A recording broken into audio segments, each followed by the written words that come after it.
লন্ডনী নেতা এখন বলতেছে ভালো বিরোধী দল হবে জামাত।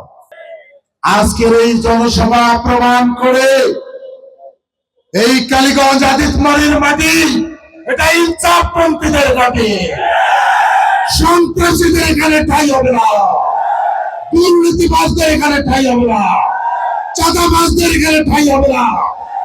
আগামী দিনের বাংলাদেশ হবে সন্ত্রাস মুক্ত বাংলাদেশ, দুর্নীতি মুক্ত বাংলাদেশ। ঠিক কিনা প্রিয় ভাইরা আমার, আপনারা আজকে আবারও প্রমাণ করলেন কালীগঞ্জের মানুষ ইনসাফের পক্ষে ঐক্যবদ্ধ, জুলাই শহীদের আকাঙ্ক্ষার পক্ষে ঐক্যবদ্ধ, শহীদ উসমান হাদির পক্ষে ঐক্যবদ্ধ, শহীদ আবু সাইদের পক্ষে ঐক্যবদ্ধ, শহীদ মীর মুগ্ধর পক্ষে ঐক্যবদ্ধ। ঠিক কিনা? যারা জুলাই বাদ দিয়ে বাংলাদেশের ক্ষমতায় আসতে চান, এই জাতি আপনাদেরকে কোনোদিনও মেনে নেবে না। 2029-এ হওয়ার কথা ছিল নির্বাচন, ঠিক কিনা? নির্বাচন 26-এ আসলো কেন?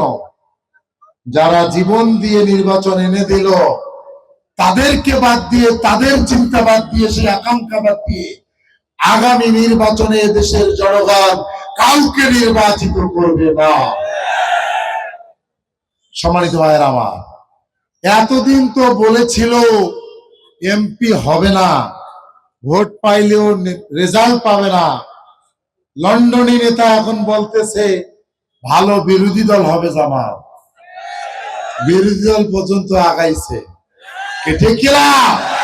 এদেশের মানুষ আগামী দিনে জামাতের নেতৃত্বে 11 দলকে রাষ্ট্রীয় ক্ষমতায় দিতে চায়।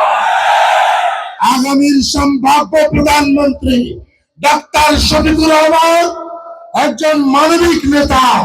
মানবিক বাংলাদেশ গড়ার জন্য এদেশের মানুষ তার নেতৃত্বে আগাতে চায়।